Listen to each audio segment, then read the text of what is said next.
وقل جاء الحق وزهق الباطل إن الباطل كان زهوقا.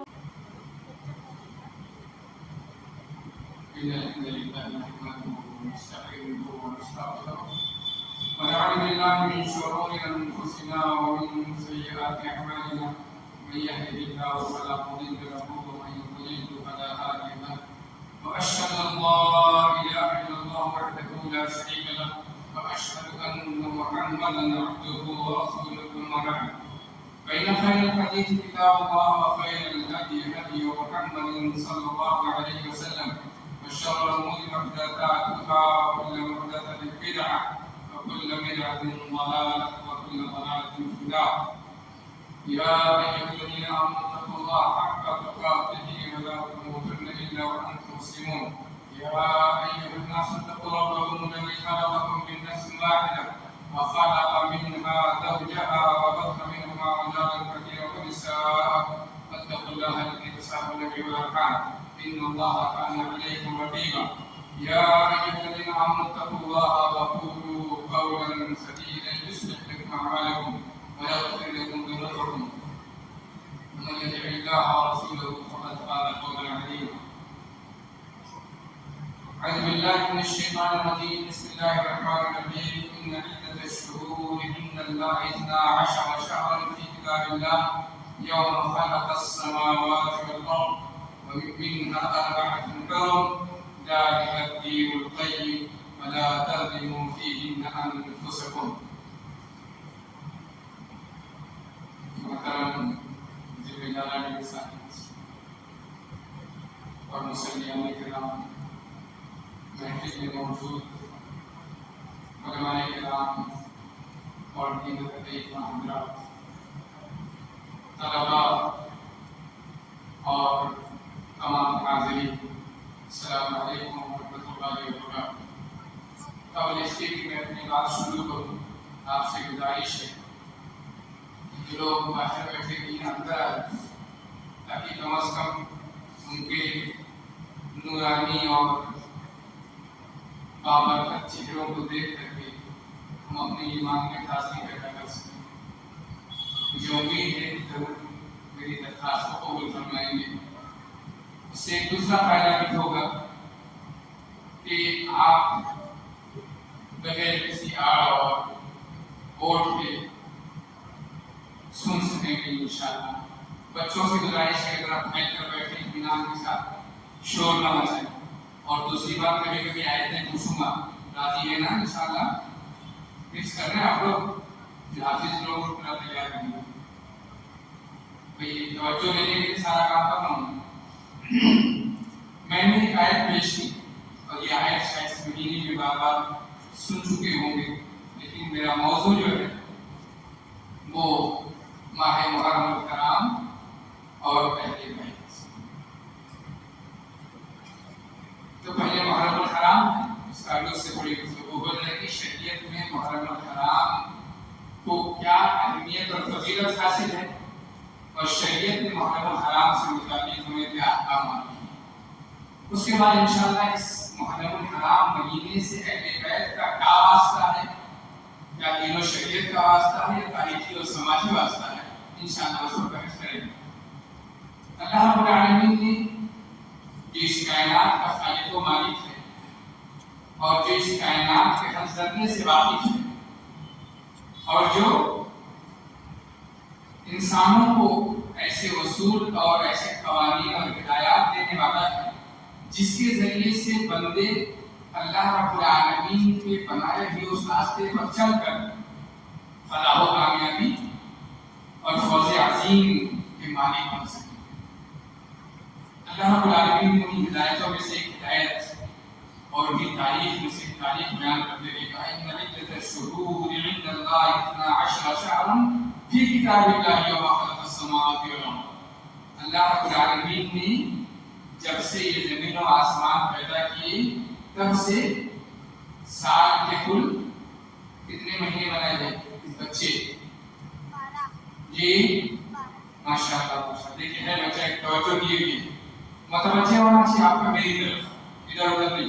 سال میں کتنے مہینے 12 مہینے ماشاءاللہ. سارے جتنے بھی سنین ہیں چاہے اسلامی سن ہجری ہو چاہے ہندوستان کا بقرمجید سن چاہے عیسائیوں کا سن عیسوی ہو سب میں 12 ہی مہینے کچھ کمی زیادتی نہیں کیونکہ اللہ رب العالمین جو قانون بنا دیا اس میں فرق نہیں پڑتا.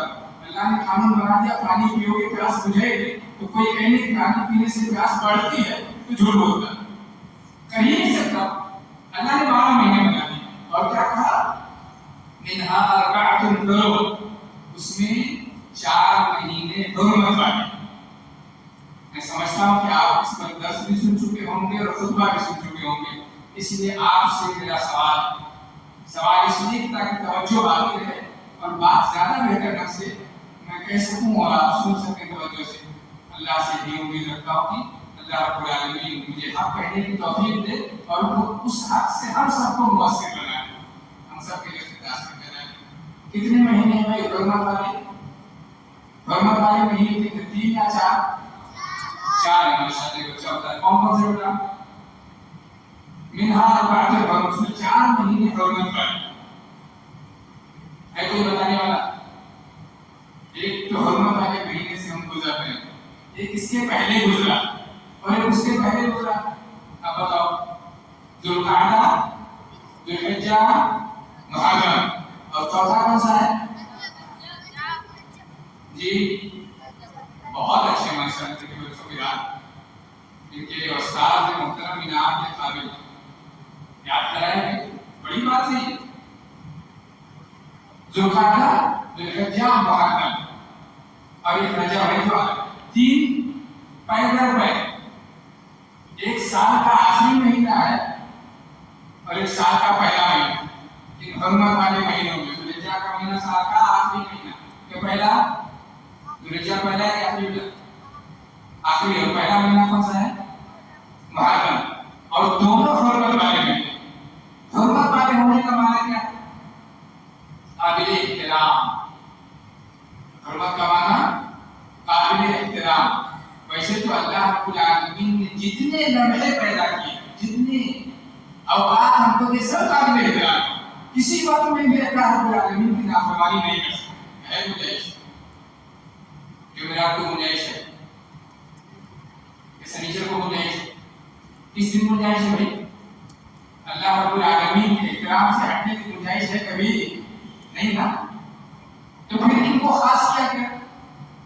خاص اس لیے کہ یہاں خصوصی توجہ اللہ کو چاہیے. خصوصی توجہ چاہیے. مسجد کے باہر کی گالی نہیں لگ سکتے مگر مسجد میں آنے کے بعد خصوصی توجہ چاہیے کہ اس قسم کے لفظ زبان میں سے نہ نکلنے پائے. ہے یا نہیں؟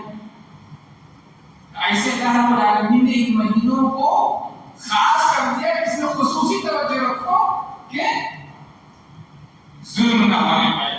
اللہ رب العالمین نے کہا منہا اربعۃ حرم اس کی حرمت کا لحاظ کرو خصوصی طور پر. ذالک الدین القیم یہ بہت مضبوط دین ہے. قیم مانا مضبوط. کون سا دین مضبوط دین ہے؟ اسلام بہت مضبوط دین ہے. فلا تظلموا فیہن انفسکم.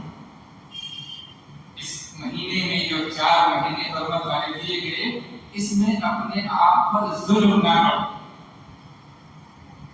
ظلم کسے کہتے ہیں؟ اللہ کے بندو بچو قرآن مجید میں ان الشرک پڑھو بھائی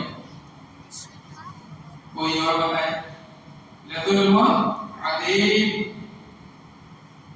عظیم ظلم ہے. تو ان مہینوں میں شرک مت کرو. پہلی بات تو یہ ہو یقین ظلم عظیم شرک کو اس کا مطلب کچھ ظلم صغیر بھی ہے کچھ چھوٹے ظلم بھی ہے. تو شرک سے چھوٹے ہیں بدعات شرک سے چھوٹے ہیں اخلاقی خرابیاں شرک سے چھوٹے ہیں نماز کی پابندیوں میں کوتاہی شرک سے چھوٹے ہیں کہ ہم نے ریاکاری بہت ساری چیزیں ہم ملا سکتے ہیں اور ہم سمجھ رہے ہیں. تو ہر قسم کے ظلم سے اس مہینے میں بچو. اللہ رب العالمین کا حرمت کا لحاظ رکھو اور ہر قسم کے ظلم سے اس مہینے میں بچو. اس مہینے میں سال کے آخری مہینے میں حساب دے کر ختم کیا سال کے پہلے مہینے میں، جس میں نیا رجسٹر دے کے دیکھنے اللہ سال بھر سے لکھنے کے اپنے اعمال کیا کیا لکھنا ہے کہ نہیں، لکھنا شروع ہو گیا. محرم کا مہینہ آیا، نئے سال کی شروعات ہو گئی ہمارے لیے، رب العالمین کا لکھنا شروع ہو گیا. اس نے اس سال کی شروعات شرک سے کی، اس نے اس سال کی شروعات ماتم سے کی تھی، اس نے اس سال کی شروعات بدعات سے کی تھی، اس نے اس سال کی شروعات اس شخص کی محبت سے کی تھی جس سے محبت لازم تھی، مگر اس محبت میں خرابی کے ساتھ کی تھی. جس سے محبت کی تھی اس کے بارے میں بیان کرتا تھا کہ پیاسے پریشان ہوئے اور اس کے لیے سبیلیں لگائی تھی. محبت پیاسے سے اور خود بھی دے سبیل. تو لکھنا شروع ہو گیا اللہ کے فرشتوں نے لکھنا شروع کر دیا. تو یہ 4 مہینے غربت والے، جس میں سے ایک مہینہ جو ہمارے موضوع سے متعلق ہے وہ محرم الحرام کا مہینہ، جسے اللہ کے رسول صلی اللہ علیہ وسلم نے اللہ کا مہینہ کہا. ابو ہریرہ رضی اللہ تعالیٰ عنہ، ابو ہریرہ نام سنا بیٹا؟ پکا ان کے بارے میں کچھ معلومات؟ اپنی امی سے کتنی محبت کرتے تھے ابو ہریرہ رضی اللہ تعالیٰ عنہ؟ آپ لوگوں کو اپنی امی سے محبت ہے؟ پکا بات مانتے ہوں گی شاید. کبھی امی سے کہتے ہیں امی نماز پڑھو، کہتے ہیں؟ اور امی آپ سے کہتی ہیں نماز پڑھو گی، کہتی ہیں؟ ماشاءاللہ، پھر دونوں اچھے، اللہ تعالیٰ اور توفیق. خیر کے بہت سے اللہ تعالیٰ بعض دفعہ آج کو نہیں جاتے تھے، کسی کو پوچھا کیوں نہیں جاتے؟ اگر کوئی چلا گیا تو میری امی کی خدمت کرنے والا اکیلا شخص. اللہ کے بندو ذرا اس کی ایک عمل میں غور کریں. امی کی خدمت کرنے والا اکیلا شخص کو اگر میں آج معلوم ہے نا بڑا شوق ہوتا ہے. کس کو نہیں ہے شوق ہے؟ نہیں جاتے تھے جبکہ وہیں مدینہ سے مکہ جاتا، کہیں کوئی نہیں. لیکن امی کی خدمت کرنے والا کوئی نہیں رہے گا. اس لیے اتنی بڑی عبادت جو ہر سال اس پر فرض نہیں ہے، نہیں ہے. وہ ابو ہریرہ روایت کرتے ہیں اور مسلم شریف کی روایت ہے، کہتے ہیں افضل الصیام بعد رمضان شہر اللہ المحرم. سب سے زیادہ افضل روزہ رمضان کے بعد. رمضان کے بعد کیوں؟ اس لیے تو فرض ہے، اور فرض سے افضل کچھ نہیں ہو سکتا. فرض سے افضل کچھ نہیں ہو سکتا. بچوں کا سوال ہے، ذرا توجہ بچوں، اللہ کے بندو. 5 وقت نمازیں فرض کرنا معلوم ہے نا؟ کتنے وقت؟ 5 میں سے کس فرض نماز کی سنتوں کے بارے میں کہا گیا ہے کہ وہ دنیا و آخرت سے بہتر ہے؟ 5 نمازوں میں سے کس نماز کی سنت کے بارے میں کہا گیا؟ بڑوں سے بھی سوال ہے، بچے ذرا دھیرے پڑھ رہے ہیں. فجر، الحمدللہ اکثر و بیشتر کی آواز آئی فجر میں آتے ہی ہیں. میں نے پوچھا میں اللہ کی طرف سے نمائندے کی حیثیت سے پوچھ رہا ہوں، مجھے سمجھ نہیں. اچھا فجر کی سنتیں کتنی بہتر ہے دنیا و آخرت؟ پوری دنیا، ہندوستان سے لے کے امریکہ تک سب میری ملکیت. یہ ساری ملکیت 2 نمازوں سے اچھی ہے یا نہیں؟ ہے نا کہ نہیں ہے؟ نہیں ہے بھائی. پوری دنیا میں ایک کبھی 2 رکعت سے اچھی نہیں ہے. تو کیا سنت فرض سے افضل ہے؟ کیا ہے؟ سنت بہتر یا فرض بہتر؟ ہاں یاد رکھیے فرض بہتر ہے. اب یہی ایک مسئلہ بھی واضح ہو جائے کہ اگر فرض بہتر ہے تو فرض چالو ہو جائے تو سنت نہ پڑے. بہتر پہلے کیجیے، اس سے بہتر ہے سنت کے پیچھے مت پڑیے. تو اللہ رب العالمین نے محرم کے مہینے کو شہر اللہ کا مہینہ، حالانکہ سارے اوقات اللہ کے، لیکن اگر کسی چیز کی نسبت اللہ کی طرف جوڑ دی جائے تو اس کی عظمت بڑھ جاتی ہے. جیسے بیت اللہ، ہر مسجد اللہ کا ہے کہ نہیں؟ ہم جہاں بیٹھے ہیں کون سی جگہ؟ اللہ کا گھر ہے نا. کیا نام ہے مسجد کا؟ مسجد کس لیے بنائی جاتی ہے بیٹا؟ نماز کے لیے بنائے جاتے ہیں، لیکن ساری مسجدوں میں خانہ کعبہ کی نسبت اللہ کی طرف کی گئی، بیت اللہ اللہ کا سب سے عظیم ہے۔ تو ایسے محرم کے مہینے کو شہر اللہ کہا گیا، اللہ کا مہینہ اس نسبت کی بنیاد پر اللہ سے اس کی نسبت جڑ جائے، اس کا کیا کہنا صاحب، اس کا کیا کہنا، اس کی اصل کا کیا ہے؟ تو محرم بڑا عظیم مہینہ ہے، یہ شریعت سے اس کا ثبوت ملا۔ اور دوسرا ثبوت اس حدیث سے ملا کہ اللہ کے رسول صلی اللہ علیہ وسلم افضل الصیام بعد رمضان شهر المحرم، سب سے بہترین روزہ رمضان کے بعد اس مہینے کا روزہ جی جنوری کا کہ فروری کا جی زور سے بولو، محرم کا، بہت اچھا ماشاءاللہ، محرم کا روزہ رمضان کے بعد سب سے بہترین روزہ۔ وہ شریعت سے ثابت ہوا کہ محرم کا مہینہ افضل مہینہ، حرمت والا مہینہ، اور اس میں جو عمل کرنا ہے وہ روزہ رکھنا۔ اور یہ روزہ اگر ہم اللہ کے رسول صلی اللہ علیہ وسلم کی سیرت کا مطالعہ کریں اور حدیث سیرت کا سب سے بہترین ذریعہ اس کا مطالعہ کریں تو معلوم ہوگا کہ اس مہینے میں آپ صلی اللہ علیہ وسلم بہت کثرت سے روزے رکھتے تھے، کثرت سے روزے رکھتے تھے، اور صرف محمد صلی اللہ علیہ وسلم نہیں، شاید تاریخی طور پر بھی یہ بھلائی چلی آ رہی تھی۔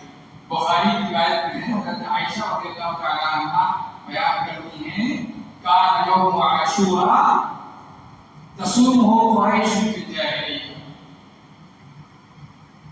عاشوراء کا دن وہ دن ہے جس دن اہل قریش بھی روزہ رکھتے تھے، بس آ رہے 2 دن کے بعد عاشوراء، عاشوراء مانا 10واں دن، عاشوراء مانا 10واں دن، 10 دن نہیں 10واں دن، 10واں دن اس میں قریش مکہ بھی روزہ رکھتے تھے۔ اب اندازہ کیجیے قریش مکہ جو اپنے بارے میں یہ کہتے تھے کہ ہم ابراہیمی دین کے ماننے والے ہیں، معلوم ہوگا بہت مشہور بات، ابراہیم علیہ السلام کی پیروی کرنے والے ہم لوگ، اس لیے ابراہیم السلام کا دین مانتے ہیں، حالانکہ سب کچھ بگڑ چکا تھا، کچھ باقی نہیں تھا، اس کے باوجود بھی اتنی اچھائی تھی کہ عاشوراء کو پانی پینا پلانا نہیں کرتے تھے، جو آج پایا جاتا ہے۔ یہاں تک کہ لوگ پوچھنے آتے ہیں فتویٰ کہ صاحب وہاں پانی بٹ رہا ہے، لے لیں کہ نہ لیں، کچھ لوگ بانٹتے ہیں نا، تو قریش اچھے بھی تھے ایکسپریسوز کے لیے، ابراہیم کے ماننے، ابراہیم علیہ السلام کے ماننے کا دعویٰ تھا، مگر شریعت کہتی کہ اپنے اس دعوے میں جھوٹے تھے، جھوٹے ہونے کے باوجود بھی اتنی بڑائی تھی کہ عاشوراء کا دن روزہ رکھتے تھے، پانی پینا پلانا نہیں کرتے تھے، اتنی بڑی بات۔ وہ شریعت سے ثابت ہو رہا ہے کہ اہل مکہ جو ایک شریعت کے ماننے کا دعویٰ کرتے تھے وہ بھی عاشوراء کے دن روزہ رکھتے تھے۔ آج بھی لوگ شریعت کے ماننے کا دعویٰ کرتے ہیں اور محمد رسول اللہ صلی اللہ علیہ وسلم کی شریعت کے ماننے کا دعویٰ کرتے ہیں، اور جب یہ روزہ رکھنا چاہیے پانی بانٹنا، اتنا عجوبہ۔ اور پھر یہاں حضرت عائشہ رضی اللہ تعالیٰ عنہا بیان کرتی ہیں کہ وکان رسول اللہ صلی اللہ علیہ وسلم یصوم، قریش میں تھے آپ، مکہ میں تھے آپ، روزہ رکھتے تھے، روزہ رکھتے تھے۔ فلما قدم المدینہ صاموا، مدینہ آئے تب بھی روزہ رکھتے، بعض روایتوں میں اس کی وضاحت موجود ہے کہ جب مدینہ آئے تو اہل مدینہ کو بھی روزہ رکھتے ہوئے پائے، یعنی یہودیوں کو۔ ایک قوم کے بارے میں معلوم ہو گیا، قریش کے بارے میں جو دعویٰ کرتے تھے کہ ابراہیمی دین کے پیروکار ہیں، ان کے بارے میں معلوم ہوا کہ عاشوراء کا روزہ رکھتے تھے۔ دوسرا معلوم ہوا کہ یہودی روزہ رکھتے تھے، اور یہ بھی بخاری کی روایت۔ آپ صلی اللہ علیہ وسلم مدینہ آئے تو اہل مدینہ کو روزہ رکھتے ہوئے پائے، یہودی تھے اہل مدینہ، یا تو کافر تھے یا یہودی، روزہ رکھتے ہوئے پائے۔ کتنے قبیلے آباد تھے بھائی یہودیوں کے مدینہ میں؟ اچھا وہ کون سا قبیلہ تھا جس قبیلے کے سارے لڑنے والوں کو قتل کر دیا گیا تھا شہادت کی بنیاد پر؟ جی طلبہ غائب ہو گئے، ذہنی طور پہ غائب ہو گئے، یہ کون سا قبیلہ؟ اللہ کے بندو سنتے ہیں پھر آپ بھی اپنا کی تھوڑا سا بنو قریظہ، بنو قینقاع، بنو نذیر، 3 قبیلے تھے یہودیوں کے. اس کائنات کی سب سے خبیث قوم. کہنے میں کوئی حرج نہیں کیونکہ اللہ رب العالمین نے مغضوب علیہم کہا سب سے خبیث قوم. اس خباثت کے باوجود بھی عاشورہ کو بتانا چاہتا ہوں کہ ساری خرابیوں کے باوجود بھی یہ اچھائی بات تھی کہ نبیوں کی طرف نسبت کرنے والی قومیں عاشورہ کو روزہ رکھتی تھی. یہ ہماری شریعت سے ثبوت ہے. نبیوں سے نسبت رکھنے والی، دین سے نسبت رکھنے والی قومیں عاشورہ کو روزہ رکھتی تھی اور آج اسی عاشورہ کو روزہ نہیں رکھا جاتا. ہم نے شروع میں آیت پڑھی کہ اللہ رب العالمین نے کہا ذالک الدین القیم فلا تظلموا فیہن انفسکم. یہ دین بڑا مضبوط دین ہے. یہ ثبوت باقی رکھتا ہے کہ تم غلطی پہ جا رہے ہو. یہ ثبوت باقی رکھتا ہے کہ تم سچائی پر ہو. ثبوت تلاش کرو سچائی کی. اگر نہیں تلاش کرو گے تو غلطیوں پہ چلے جاؤ. اس لیے اگر شرک کی یاد کرو گے دین سے خالی ہو جاؤ. دین مضبوط ہے، اپنے آپ میں رہنے دے گا. بدعت کی یاد کرو گے دین سے خالی ہو جاؤ گے، دین اپنے آپ میں نہیں رہنے دے گا. اخلاق خراب ایجاد کرو گے تو دینی اخلاق سے خالی ہو جاؤ گے، دینی اخلاق کے باقی نہیں ہوگے. اس لیے دین بہت مضبوط دین ہے، رہنے نہیں دیتا ہے. جیسی کیڑے اچھا لگا ظاہر کا دین القیم. اسی طریقے سے دوسری بات ثابت ہوئی کہ روزہ رکھنا چاہیے، کثرت سے روزہ رکھنا چاہیے. محمد رسول اللہ صلی اللہ علیہ وسلم کثرت سے روزہ رکھتے تھے اور اپنی اس امت کو خصوصی طور پر حکم دیا رمضان جب تک نہیں آیا تو اس کے پہلے روزے فرض قرار دیے عاشورہ کے. اور جب رمضان کا مہینہ فرض ہو گیا تو آپ صلی اللہ علیہ وسلم نے فرمایا جو چاہے عاشورہ کا روزہ رکھے، جو چاہے نہ رکھے. تو روزہ رکھنا شریعت سے ثابت ہوا، روزہ رکھنا شریعت سے ثابت ہوا. محرم الحرام کی حرمت ثابت ہوئی، محرم الحرام میں کثرت سے روزہ رکھنا ثابت ہوا، محرم الحرام کی نسبت اللہ سے ثابت ہوئی، محرم الحرام میں کثرت سے روزہ ثابت ہوا اور محرم الحرام میں خصوصیت کے ساتھ عاشورہ کا روزہ ثابت ہوا. اگلا مرحلہ ابتدائی اسلام میں یہودیوں کی موافقت کا ہوئی کیونکہ صاحب شریعت دین والے لوگ تو دین کے احکامات میں جتنی موافقت ہو سکے کرو. بعد میں معلوم ہوا کہ انہوں نے دین کو بگاڑا، اس لیے حکم ہوا کہ دین کے تمام معاملات میں ان کی مخالفت کرو، تمام معاملات میں مخالفت کرو، دین بگاڑنے والوں کو مخالف کرو.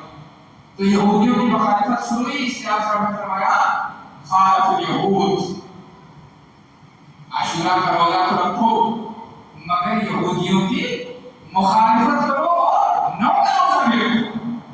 لیکن بقیت الہ قاتل اللہ صوم من التاسع، اگر میں اگلے سال زندہ رہا تو میں رمضان کا روزہ بھی رکھوں. مخالفت کس کی؟ جنہوں نے دین بگاڑا وہ کی.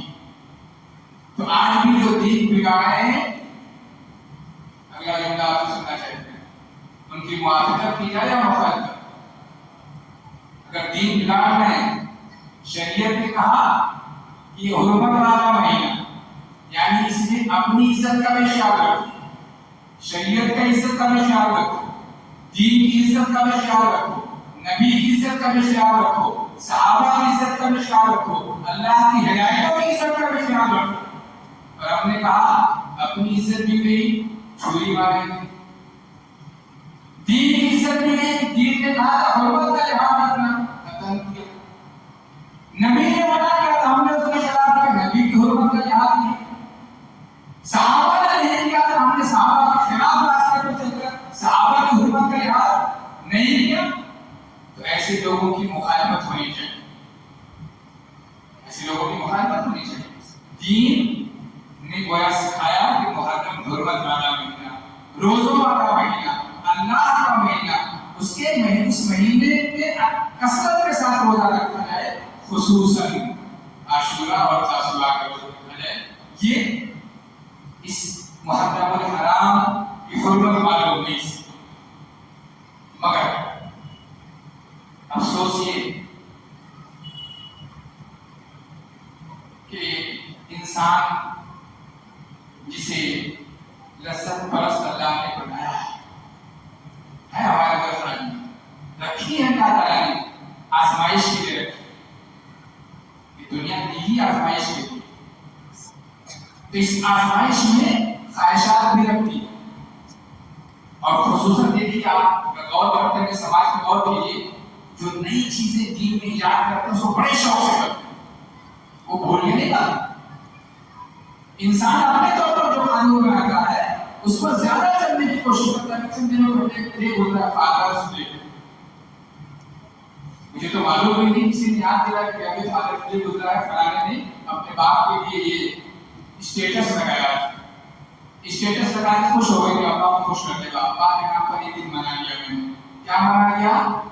اسٹیٹس لگا دیا. اور اس نے اچھائی نہیں ملا. پتا نہیں کہاں رہتا ہے. کماتا ہے پیمنٹ بھیجتا ہے کہ نہیں بھیجتا اس کی بھی خبر نہیں ہے مگر اسٹیٹس لگایا.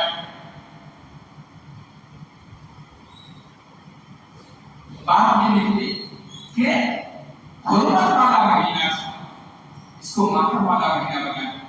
بات اس لیے نہیں تھا کہ ایک دن اس کے نام پر اسٹیٹس لگایا. بات اس لیے تھا کہ اپنے ہر طرح کو باپ کے ادب میں احترام میں داخل کر دیا. اگر وہ احترام سے اس کی خدمت میں بھی اپنے آپ کو مسلسل لگایا رکھا ہے مگر ایک اس کے اسٹیٹس پر اپنا سارا واقعہ ختم کر دیا. تو یہ تھا حرمت والا مہینہ. اسے بنا گیا ماتم والا مہینہ. جس مہینے کو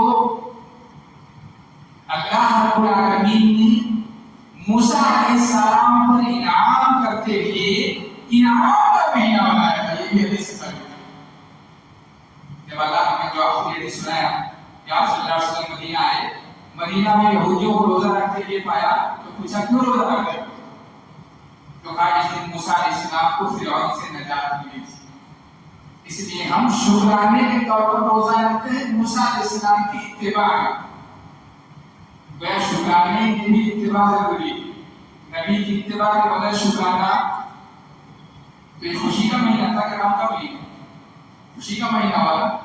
اللہ رب العالمین نے اہل اسلام کو اہل باطل پر فتح عنایت ہے.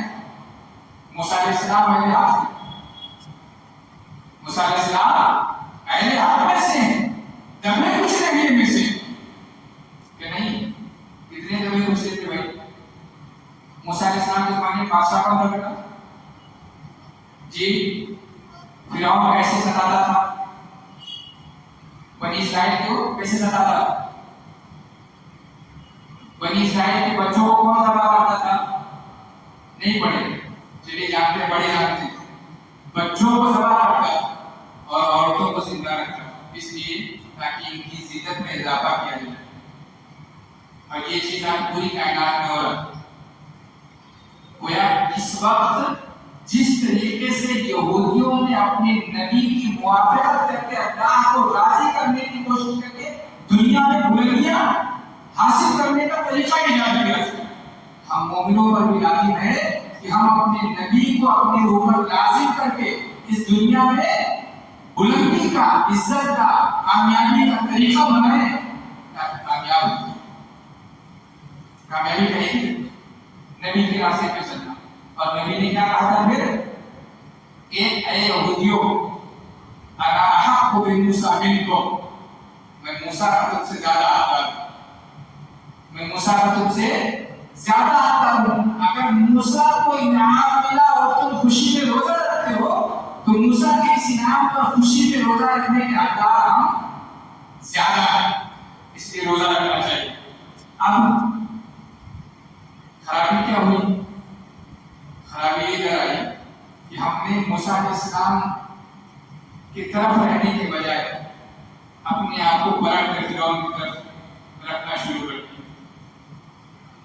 ہم نے خرابیاں پیدا کر لی اپنے دین میں, ہم نے برائیاں پیدا کر لی اپنے دین میں. جہاں روزہ رکھ کے شکرانہ ادا کرنا تھا وہاں ہم نے لعنت بنانا شروع کر دی. جب یہ لعنت بھیجنے سے منع کیا گیا, کوئی غلطی کر بیٹھے تب بھی لعنت بھیجنے سے منع کیا گیا. ہم مان لیتے بفرض محال مان لیتے, حالانکہ نعوذ باللہ حلال بالکل نہیں مانتے, بالکل نہیں مانتے, پھر بھی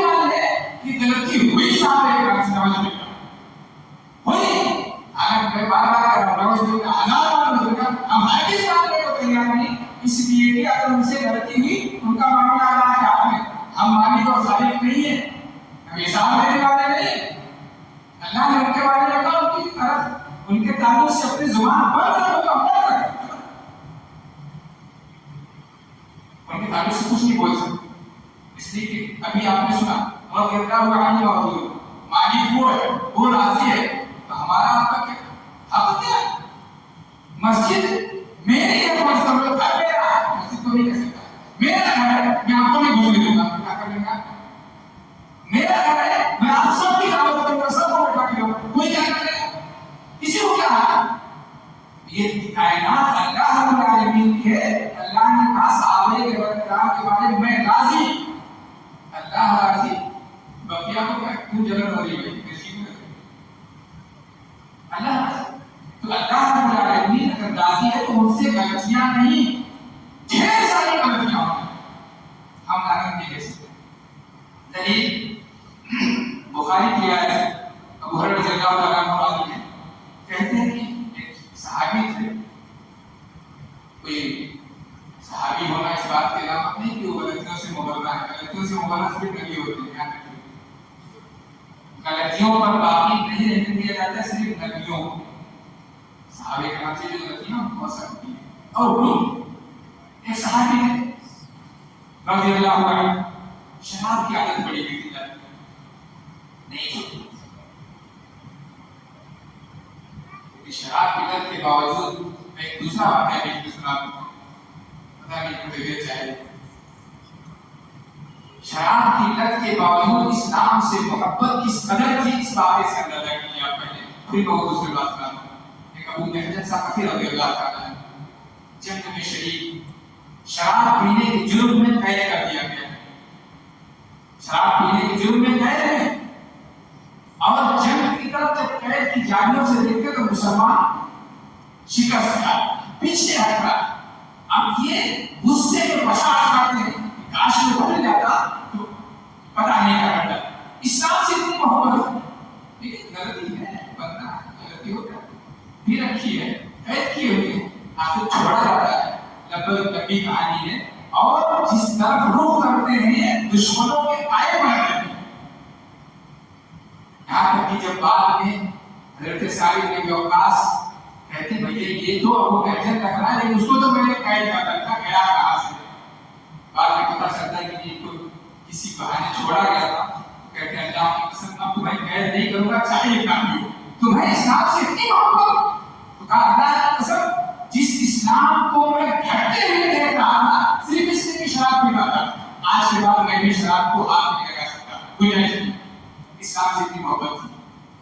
تو اس کا مطلب یہ تھوڑے کہ ہم شراب کے بارے میں انجام کے طور پر بات شروع کرتے ہیں. ایک صحابی شراب کی لت نہیں چھوڑتی تھی, اور اس لیے بھی نہیں چھوڑتی تھی کیا کہتے ہیں مکہ والے مدینہ والے کتنا پیتے تھے, بار بار سنے ہوں گے.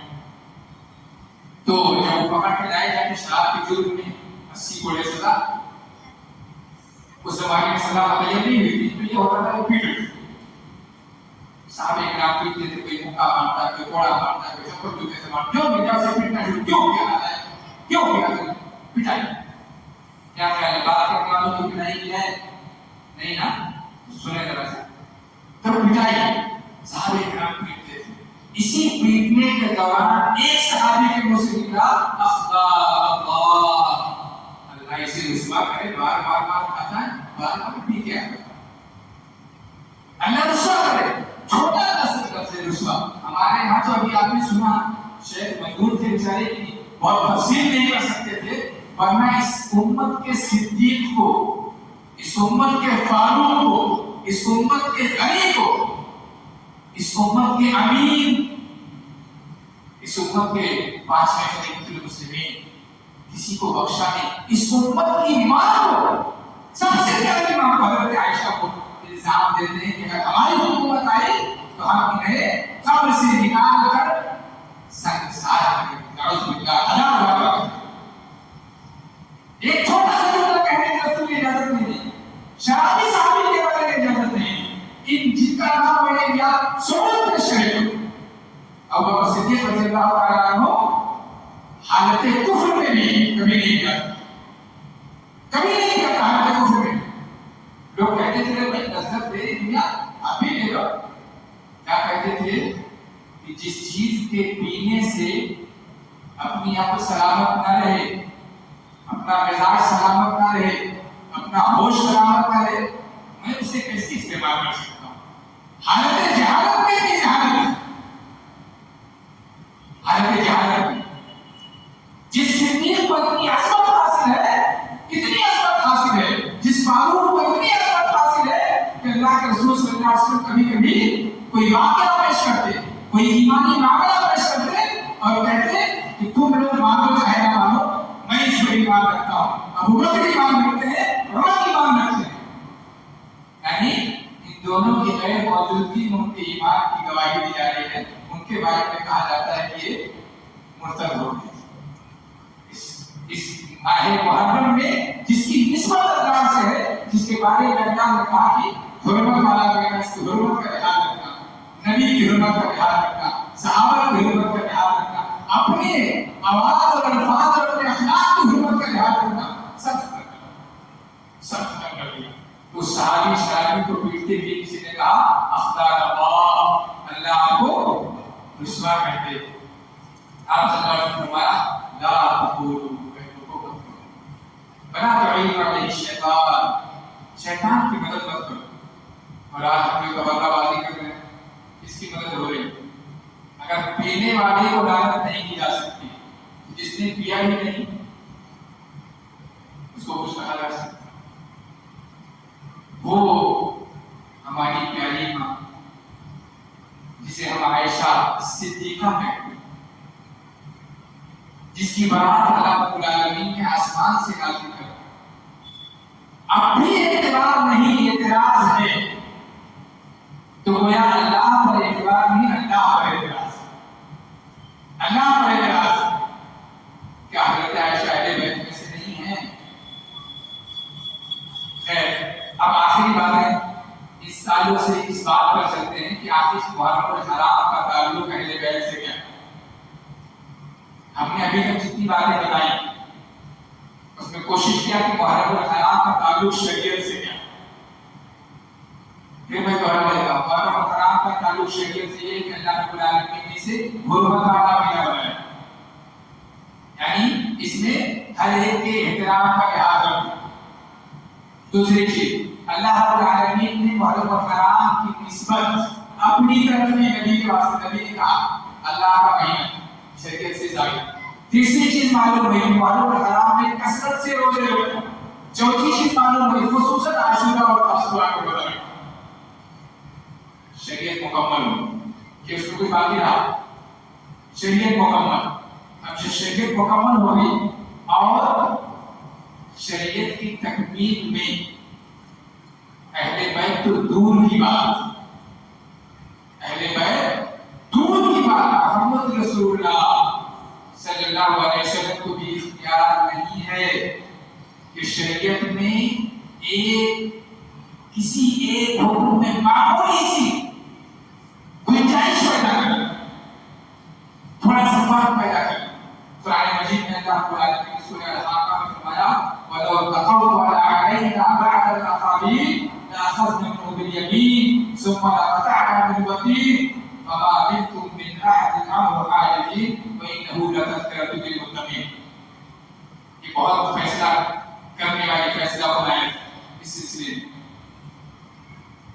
دھیان دینا, اللہ رب العالمین نے کیا کہا کہ اگر محمد رسول اللہ صلی اللہ علیہ وسلم بھی کچھ باتیں ہم پر بڑھ کر پیش کرنے چاہیے, اپنی طرف سے بڑھ کر پیش کرتے, شریعت کے سلسلے کا اپنی طرف سے بڑھ کر پیش کرتے.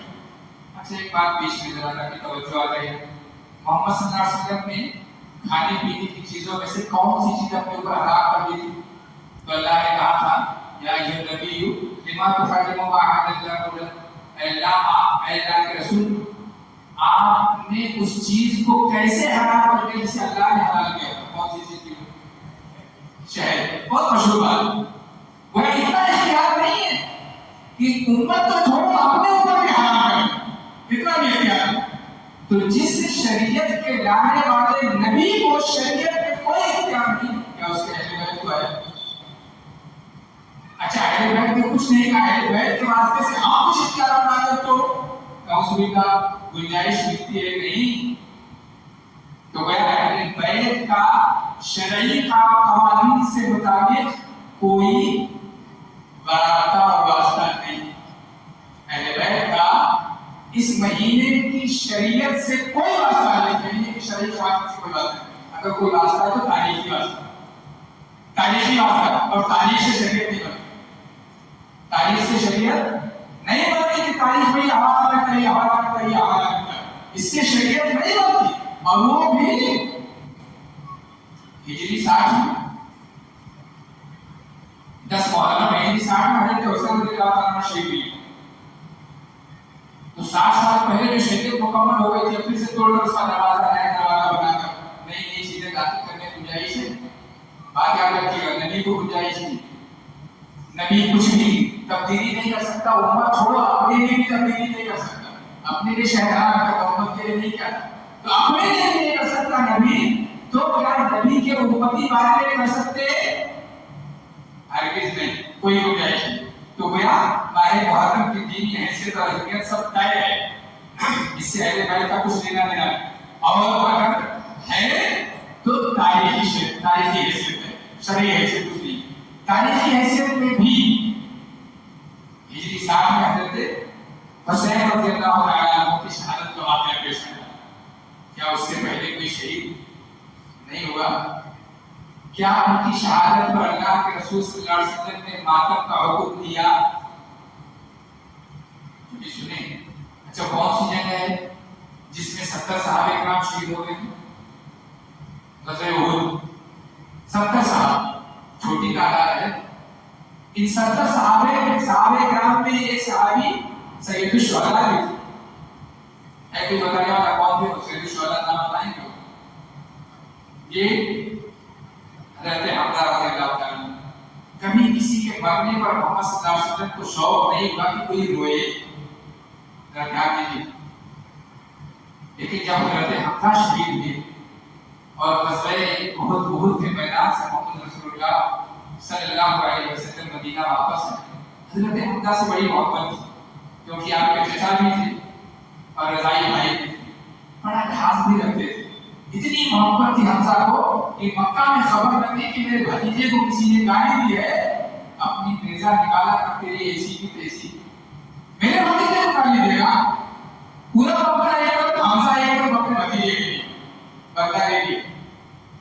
وہی حمزہ جب شہید ہو گئے اور کیسی شہادت ہوئی اس کو تذکرہ نہیں کرنا، یہ سب جانتے ہیں. بارہ سید الشہداء کا نام دیا گیا. رسول مدینہ لوٹ گئے تو آپ صلی اللہ علیہ وسلم نے دیکھا کہ مدینہ کے قبیلے کی عورتیں اپنے شہیدوں پر رو رہی ہیں. اور یہ فطری چیز ہے. کسی کے گھر کا کوئی شخص مر جائے تو رونا آتا ہے. آپ بند کرنا چاہو تو بند نہیں کر سکتے، روئے گا. اس سے ممانعت نہیں ہے. آپ کا خاندان یہاں نہیں تھا، پھر پہنچے دار میں اللہ کی نکام کرتا نہ بوا کے سارا مدینہ رو رہا ہے کہ میرے حمزہ پر رونے والا کوئی نہیں. اتنی محبت تھی. صحابہ کرام نے سنا تو بھاگے بھاگے اپنے گھر گئے کہ پہلے یہاں رونا بند کرو، وہاں جا کے نبی نے ایسے الفاظ کا، ایسی تمنا کا اظہار. عورتیں سب آپ سو چکے تھے، آپ کھلی تو آپ نے کہا رو نہیں. اور جملہ جو کہا وہ یاد رکھیے، کام کیجیے. آپ صلی اللہ علیہ وسلم فرمایا فَلْيَنْقَلِبْنَ وَلَا يُبْقِينَ عَلَىٰ حَالِهِ بَعْدَ الْيَوْمِ. ان سے کہو انہیں حکم دو واپس جائیں اور آج کے بعد کبھی کسی مردے پر نہیں روئیں گے. حمزہ شہید ہیں، سید الشہداء حضرت حسین بھی شہید ہیں. لیکن سید الشہداء میں یہ سب چیزیں نہیں کہنا چاہتا ہوں. یہ کہہ کر کے بھی لگتا ہے شاید اپنا نام نہ کریں. ان کے تعلق سے ایک لفظ بھی نہیں بولنا چاہیے، سمجھانے کے لیے کہنا. سید الشہداء پر رونے عورتیں نہیں تو کیا کہا واپس جاؤ. آج کے بعد نہیں رونا، کسی بھی مردے پر نہیں رونا. جو رونے کی ادا یعنی نوحہ ماتم نہیں کرنا، مرنے پر نوحہ ماتم نہیں کرنا. اور 1400 سال میں نیا ماتم کرتے رہے. یہ اہل بیت کی بنیاد پر محرم نے ایک نیا دین ایجاد. محرم کا پھر یاد رکھیے گا جتنا بار بار کہہ رہا ہوں, محرم کا اہل بیت سے کوئی شرعی تعلق نہیں, تاریخی تعلق. اس تاریخ کی بنیاد پر ہم اگر شریعت کریں گے تو اللہ کے مقابل اپنے آپ کو شاعر بنا رہے ہیں, اپنے آپ کو اللہ کے مقابل کھڑا کر کے دین کھڑا کر رہے ہیں یا تو ثبوت پیش کریں. تو یہ کوئی اس کی کوئی گنجائش نہیں ہے, کیونکہ اللہ رسول صلی اللہ علیہ وسلم نے منع فرما دیا کہ کو بنا کر دو کسی بھی مردے پر نہیں روئیں. اور اسی طریقے سے آپ دیکھیں کہ حضرت حمزہ پہ منع کیا, 70 صحابہ شہید ہوئے, مگر آپ صلی اللہ علیہ وسلم نے یہ دیکھا کہ چلو احد کی برسی منا دیتے ہیں, ایک سال ماتم کر لیتے ہیں, نہیں ہوا. اسی طریقے سے آپ اس سے بڑھ کر شہیدوں کو دیکھیں. حضرت حمزہ تو سید شہداء ہے, حضرت علی, حضرت حسین کے بعد یہ بھی تو شہید ہوئے ہیں, رضی اللہ عنہم اجمعین. اللہ ان سب سے راضی ہے اور ہمیں ان کے نقش قدم پر چلنے کی توفیق دے. حضرت علی بھی شہید ہوئے, ذوالنورین بھی شہید ہوئے, جو حضرت علی رضی اللہ تعالیٰ عنہ سے کسی بھی لحاظ سے لفظ نہیں کہتا گیا. خلیفہ دو ذوالنورین ہے, اس پوری دھرتی پر واحد شخصیت ہے جو ذوالنورین, کوئی اور نہیں. کسی کی آنکھ میں کسی نبی کی دو بیٹیاں نہیں. حضرت عثمان واحد شخصیت ہے, اتنی بڑی فضیلت والی شخصیت. کتنے دن پیاسے رکھے گئے, کتنے دن, 40 دن. کہاں؟ پارلیمنٹ ہاؤس میں, حکومت کے گھر میں 40 دن پیاسے رکھے گئے. حاکم ہے, صحابہ کہتے ہیں کہ اجازت دے دے تو ایک کو حکم دے دے اٹھا کے مدینہ پائے. لیکن حضرت عثمان چاہتے تھے کہ نبی کے شہر میں خون نہ بہے. کتنی پیاری شخص, نبی کے شہر میں خون نہ بہے, اس کی اجازت نہیں دی. اس عثمان کو 40 دن بھوکا پیاسا رکھا گیا اور شہید کر دیا گیا. لیکن کیا ہونے کی اجازت ملی نہیں. ان سے بڑی شخصیت عمر ابن خطاب, فجر کی نماز میں ان کو تلوار ماری, شہید کر دیا. لیکن کیا رونے کی اجازت جب کہیں نہیں ہے بھائی, تو یہ تاریخی واقعے سے, وہ بھی تاریخی واقعات شریعت کی تکمیل کے 60 سال بعد پیش آیا, جس کا شریعت سے کوئی تعلق نہیں. اس کی بنیاد پر ایک نیا دین کر دیا جائے, اس کی بنیاد پر ان تمام صحابہ کرام کو جن کو اس واقعے کے پیش آنے سے 60 سال پہلے, بلکہ اور 10 سال اور 70 سال پہلے خوشخبریاں دی گئی, ان کو برا بھلا کہا جائے, اس کی کوئی گنجائش نہیں ملتی. گویا ہمارے اور آپ کے دین سے, عقیدت سے, محبت سے, جذبات سے کھلواڑ کرتے ہوئے نبی سے محبت ہم سب کو, نبی کی آل سے محبت ہم سب کو اگر نہ ہو تو ایمان سے کریں. اس محبت اور اس جذبے کا استحصال کرتے ہوئے دنیا نے نیا دین بڑھا اور یہ سوچا کہ اہل بیت کے نام پر دنیا کو بیوقوف بنایا جائے. آخری بار پھر سے کہ محرم الحرام کا اہل بیت سے کوئی شرعی تعلق نہیں. ہاں, اسلامی تاریخ سے اس کا تعلق ہے. اس تعلق کی بنیاد پر دین میں کوئی ہیر پھیر نہیں کیا جا سکتا. لیکن مسئلہ یہ ہے کہ بس ایک قدم اٹھا تھا غلط راہ شوق میں, بس ایک قدم اٹھا تھا غلط راہ شوق میں, منزل تمام عمر مجھے ڈھونڈتی رہی. منزل سے ایسے بیٹھے کہ اب راستہ ہی نہیں مل رہا ہے. اللہ رب العالمین سے دعا ہے کہ ہمیں اسلام کو, اسلامی ہدایات کو صحیح ڈھنگ سے سیکھنے کی توفیق عنایت فرمائے اور اسی ہدایت کے مطابق ہماری فکر بنا دے, ہمارے اعمال بنا دے, ہمارے سوچ بنا دے اور ہم اسی مطابق چل کر کے جنت تک پہنچنے کی توفیق عنایت فرمائے. آمین. وآخر دعوانا الحمد للہ رب العالمین. صلی اللہ علیہ وسلم.